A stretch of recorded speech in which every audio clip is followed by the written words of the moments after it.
The December LTI Intrepid giveaway has been unlocked by reaching our subscriber goals over on my Twitch channel. Links to everything are in the description below. Watch on Twitch to get points, turn those points into tickets, and then wait for the drawing on Christmas Day. If you want to show your support to the VR citizen community, then drop by the live stream on Twitch to get your name on the Kraken Christmas tree. Get your place reserved by subscribing or donating today. Thank you for all the support and that sweet voodoo that you do. Okay. So we're gonna read through the rules of the Daymar Rally, and really quickly before we get started here, thank you guys so much for doing the voodoo that you do, watching, liking, subscribing, doing all the support on YouTube, on Twitch, and everywhere and else in between, because we got a quest 3 now, and this is the first step of many for getting equipment needed to do a mobile VR bar citizen/CitizenCon booth. So yeah, thank you guys so much for all the support. Keep it rolling. I still need to buy a computer. I have an extra wheel and pedals and HOTAS and stuff that I could throw onto this rig, but we still need to get like a laptop and stuff for that. So as much support as you can show me at any time, be more than happy to take it. So with all that being said, we are going to go over the rules for the Daymar Rally, and I found finally an actual timing sheet with all of the names for the truck category. Look at this. Not only did we get 6th place, but we actually tied for 5th. And I didn't realize that because I'd never seen this big long sheet with all the names on it before, because they kind of didn't post it like this, which they really should. But yeah, we got friggin' 5th place, not 6th place. We tied for 5th. I've been saying this whole time we weren't even in the top 5, dude. We were top 5, man. Okay, so Daymar Rally rules, presented by Equinix. Anyways, rulebook 6.0. Okay, Kutra or paving the way for a good clean race or a filthy conspiracy. Okay, let's see here. We really gotta, we doing all of this? Let's see here. Is this all lore stuff and not really rules? Official rally chose the finish line as to show us all. Okay, so this is all like history and rules, or not history and lore and stuff. All right, so here we go. State of the rally. Why so early? When I began writing the rules for the Daymar Rally 3.0 had recently dropped and the development roadmap was released, looking at the release schedule for the year, it became clear that 2019 we could potentially hold the rally with most of the mechanics required to complete an endurance race of this scale. Throughout 2018, we have taken some hits with features like repair, refuel, and server meshing, all being pushed back to the first quarter 2019. This is just all very old worded stuff.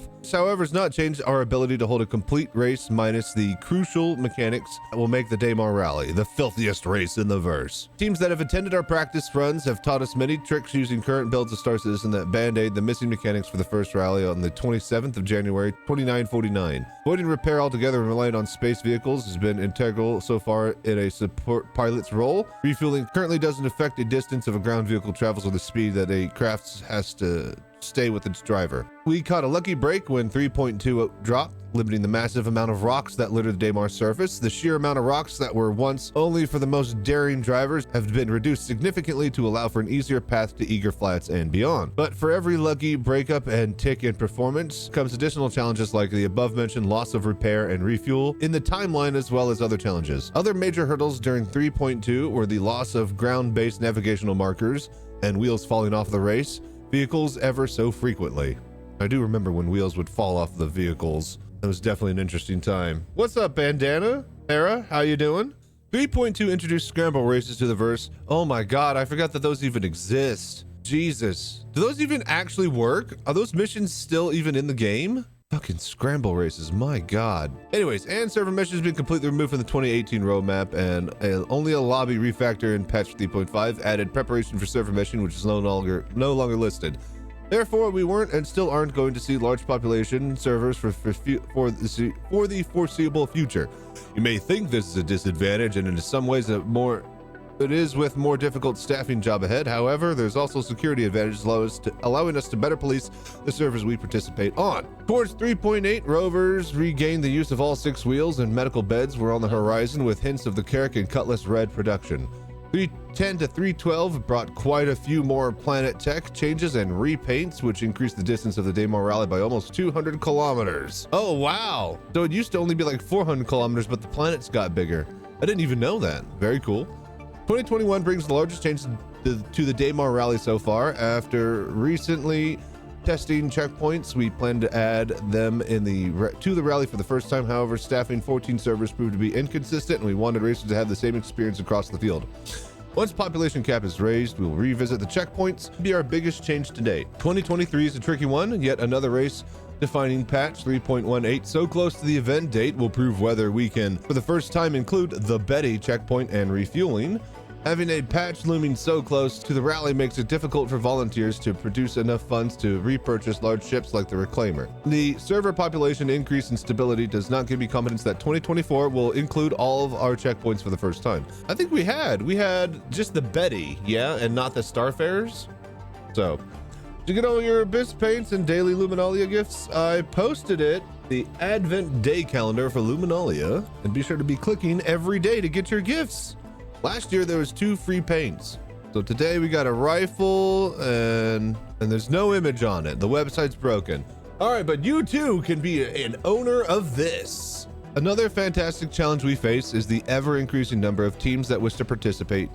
While writing this, we just confirmed that Team at Atmo will be hosting 8 by 100 player servers for the upcoming 800 player population servers for the upcoming 2953 Daymar Rally. 210 teams across 29 countries. All in our Star Citizen Alpha is still in a state where we can run all divisions in a full race course. We have held practice events every month for the past 3 years. We've seen every bug imaginable, and we are prepared for the worst.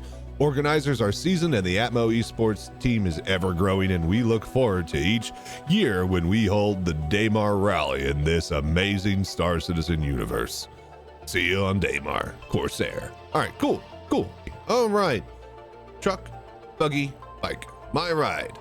No matter which division you choose, these basic rules will guide you on your journey. The choice you make here will greatly change your endurance experience.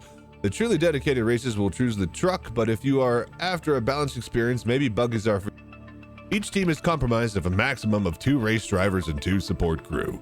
The basics: 2 drivers maximum per race vehicle, live fire anywhere outside of armistice zones for race vehicle and drivers only. So only the race vehicle can shoot. The pilots and support driver can't hang out the window and shoot a railgun or something like that. All checkpoints have a 500-meter armistice zone. If you are found to have a hand weapon out in an armistice zone, you will be removed from the race by security to protect other teams. This is just like snipers from Mos Eisley type of Tusken Raider stuff at the pod racing track. That message is for those people, if they could read.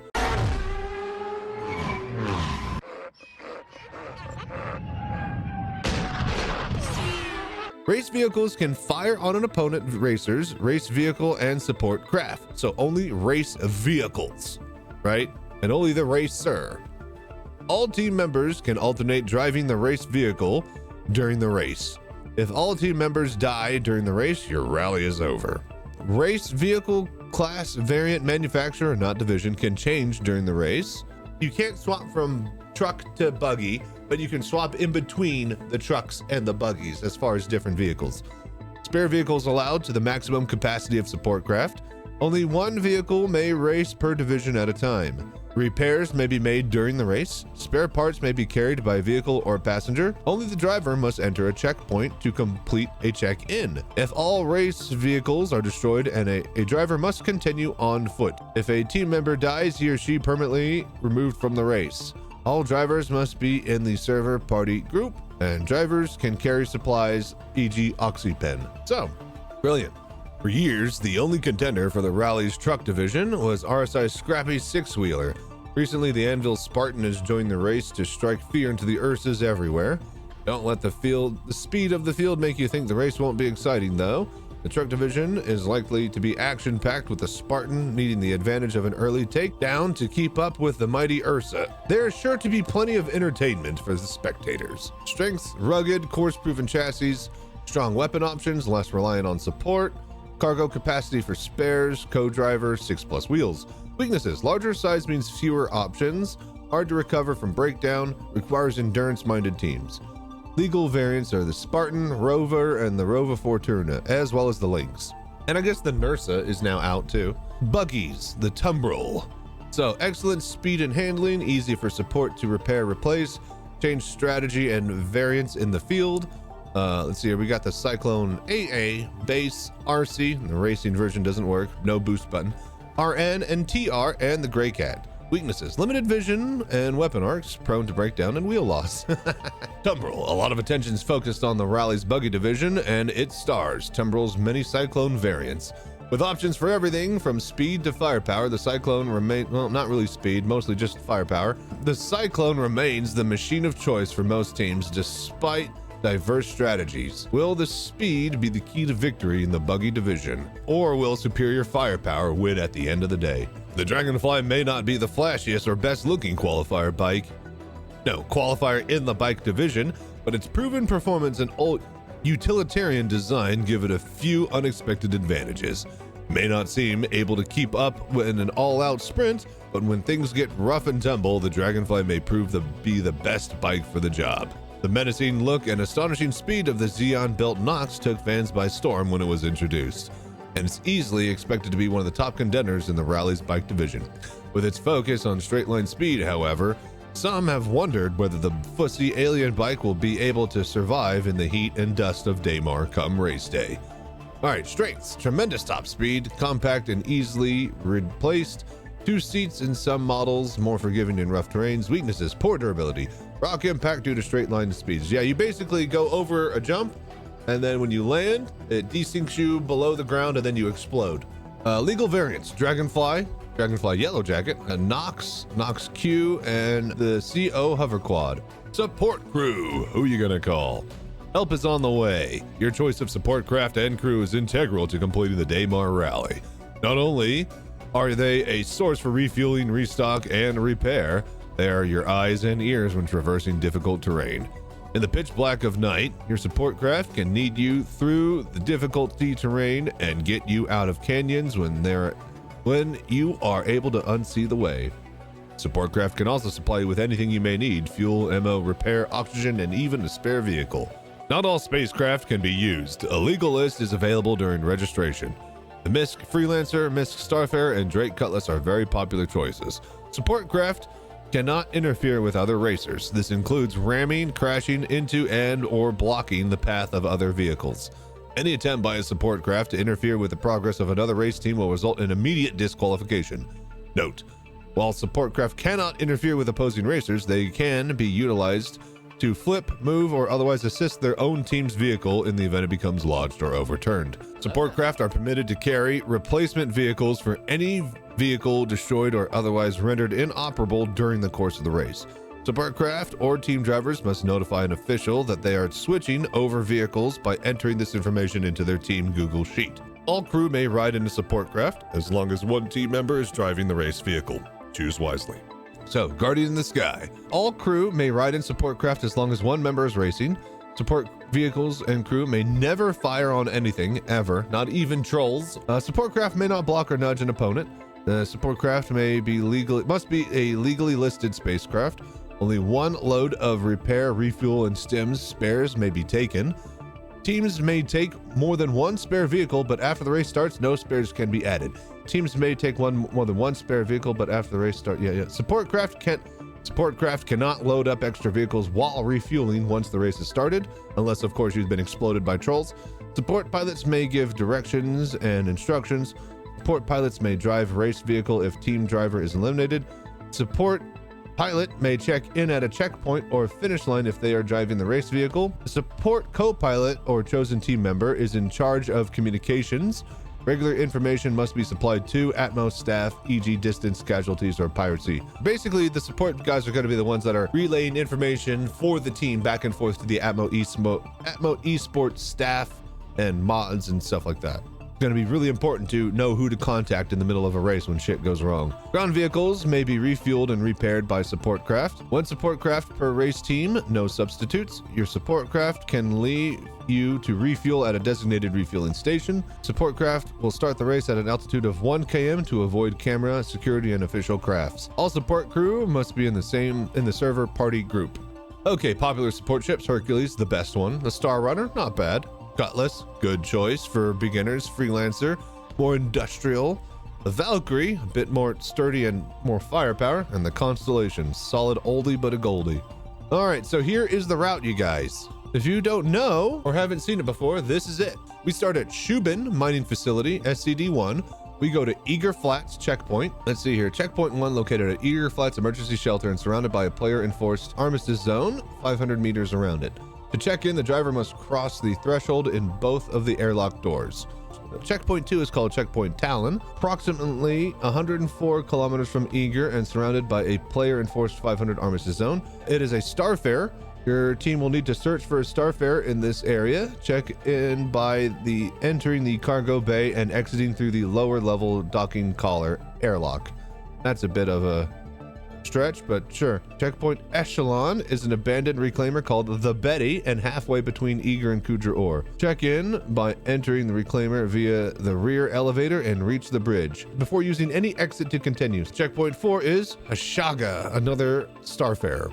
Located approximately 104 kilometers away from Kudra'or and surrounded by a player-enforced 500-meter armistice zone. Your team will need to search for a starfare in this area. Check in by entering the cargo bay and exiting through the lower-level docking collar airlock. Finish line is Kudra'or. 418 kilometers from Eager Flats stands Kudra'or, which has replaced Wolf Point as the finish line for the Daymar Rally. Like Talon and Hasaga, a player-enforced 500-meter armistice zone protects the Kudra'or. To check in, complete your race, the driver must cross the threshold of both airlock doors. So yeah, Kudra'or. We did the last 90 kilometers last night in an hour and 30? An hour and 35, I think? Anyways, the Betty. Reclaim the lead. Check-in procedure. The reclaimer, otherwise known as the Betty and Station Echelon, are located exactly 209 kilometers from Checkpoint 1 and is a 500-meter armistice zone. Use your support team to locate the exact location of the Betty. Second leg of the Daymar Rally is long. 3 stations dedicated for use by team support craft will be evenly scattered between checkpoints 1 and 2. Support craft may use any of these stations free of charge to refuel, repair, or restock along the way. Use them wisely. A 500-meter radius armistice zone surrounds each point, which can also be used to protect yourself from threats. Your support team will have to scout the area to locate the exact location of these stations. Talon, Echelon, and Hashaga. All right, security and staff. Security forces. So, big question around the operation of the Daymar Rally we often receive is, how will you prevent piracy? They won't, but they're going to try. Part of this question is answered in our server population section of the book, but the solid answer is question this easy. There are 2 scenarios. Before server meshing arrives, we currently loading into servers that are capped at 110. To prevent pirates, the Daymar Rally organizers simply party lock the server. It means all pilots, support crew, and spectators will be invited to a party and join a server together, filling a server and locking out any pirates. This won't prevent pirates joining on friends or holes left on the server. Every party has a security contingent in addition. When server meshing is game, walkers of Sigma and affiliates are the chosen organization for all security requirements. This professional security force has been our eye in the sky for the better part of 2 years and consistently protects competitors across all Atmo esports tournaments. Teams will need to make sure they are included on the party list and not fly combat ships to pass security, otherwise you may be left wondering why you just exploded. All Atmo events have a legal list of vehicles that spacecraft pass our guidelines, so any other vehicle than the legally listed ones will be blown up. Mechanics of supply and refuel will become a very important part of the Daymar Rally in the future. We have already begun preparations around our checkpoints. Quantum Jump Medical have been supplying food and water for the better part of the last year, as well as medical aid to our staff. It won't be long and you will hear more on all these mechanics. Altama Energy and Elements, the largest refuel and resource fleet in Star Citizen, have been contracted to supply our fuel to our checkpoints and supply craft once the mechanic is in the game. You may have already seen their staff at multiple Atmo esports events. Officials. Atmo esports officials will be located at the regular intervals throughout the course on land and in the sky. Each outpost will have a designated team tracker to account for every vehicle that started and to make sure that no one entered illegally. There will be regular patrols from security along the course who will have the authority to make final official decisions on race rules. A ruling by a security member or race official is final. If any rules are breached that may cause an opponent race team to take serious damage or end the race, security forces have the right to neutralize you to protect the other race teams. If you find you need to report an incident, you can notify your server leader directly. Spectating. All spectators can tune in on Twitch, Atmo Esports, and in the future we will be able to open certain amount of live tickets for citizens to watch in-game. Select VIPs can gain access to the Daymar Rally Origin 890 Jump on race day to view the race in comfort. The select group will experience the race like no other spectator, probably getting hit by a torpedo. Our flight crew will pick you up from Area 18 and deliver you in style. Head on over to Eager Flats, where our luxury viewing platform and bars will be stationed to watch the teams pass the first checkpoint. Once all teams have passed through, you will be taken to the finish line to catch all the action. So this is where all the holes start to begin. It's people on the VIP lounge logging off. Each one that logs off is a pirate that can log in. 29.54 Daymar Rally prize pool. So first place in the Viking division gets jacket, Daymar Rally pin, bike, and a ship. Then you get a shirt, and bike. Same thing for the second and third for all the way. And same for first and all the way down as well. However, first in the truck division gets our free Hercules. Now that's actually pretty sick. That's actually really, really cool. You're 1 jersey per second in place team member per division. Preparation. 3 divisions, truck, buggy, bike, 1 ground vehicle, and 1 support craft per team. Maximum 4 team members, driver, co-driver, support, co-pilot, and pilot. Make sure you know the check-in procedures for the Betty Starfarer checkpoints. Support ships cannot fire, ever. Support ships may carry 1 load additional vehicles and supplies, no restocks unless you get destroyed by trolls. Check your legal ship eligibility before confirming vehicles and support craft. On your marks, the start line is located at Shubin, SCD-1, Daymar. Start line is the large standing pad at Shubin Mining Facility, SCD-1. Finish line is Crusader, Daymar. Navigation markers may be limited or unavailable. Use your support craft to help navigate. So they will have a box mission, but that can always just bug out at any time. Officials and security. Atmo officials will be located at every checkpoint, outpost, and station. Officials will be counting teams as they pass each checkpoint to make sure no one is skipping the track waypoints. If you need to report an incident, contact your server leader in Discord. Security can hand down rulings to racers, and any such ruling by security or officials is final. Support stations and checkpoints are protected by 500-meter armistice zone. If your hand weapon is out, you may be removed from the race. After the start, this is it. This is the end of the rulebook. After the start gun is fired, no vehicles may fire until you leave an armistice. If any member fires in the player-enforced armistice, that team is disqualified. Only 1 ground vehicle team member must enter the outpost to check in. Support craft may not fire any weapons ever, even for guidance. You can do flares though. Support co-pilot or chosen team member must relay distance, damage, and piracy information every 5 minutes via your dedicated tournament app. Support stations are scattered evenly between checkpoint 1 and the finish line. Only support craft may use support stations to restock, refuel, and repair. Ground vehicles may only be restocked, refueled, or repaired via the team support craft. If your vehicle is destroyed, you can replace it at the same location with a backup. If you can't find your race vehicle, you must drop your spare at last recorded distance. If a team member dies, their race is over. Not so now that we have respawning with medical vehicles. They're adding those rules to the newest rulebook.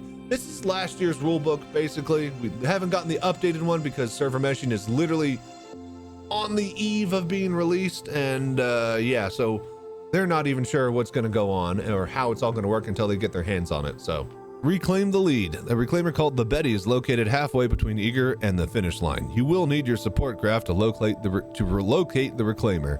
No waypoint will be available. When you reach the Betty, you will need to check in by traversing the bridge and using the exit any way you see fit. That's go through the legs.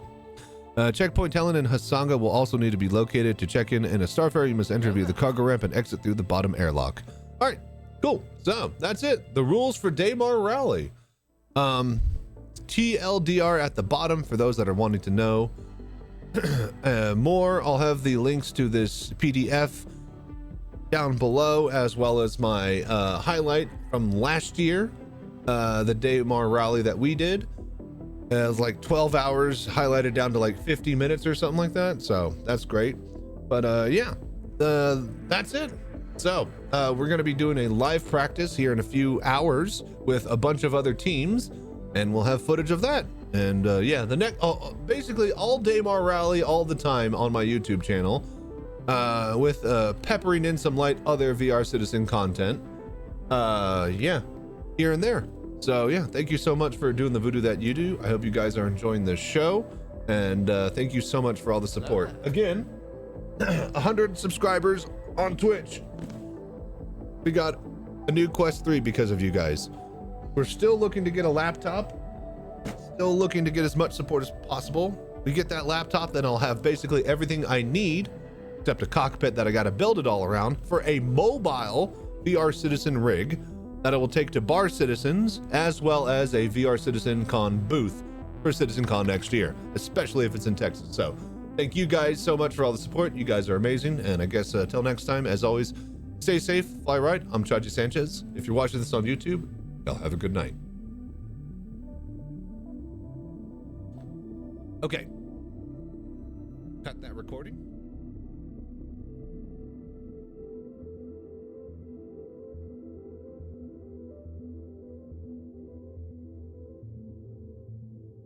But I've never seen anything to make me believe there's one all-powerful force controlling everything. Cerveza cristal.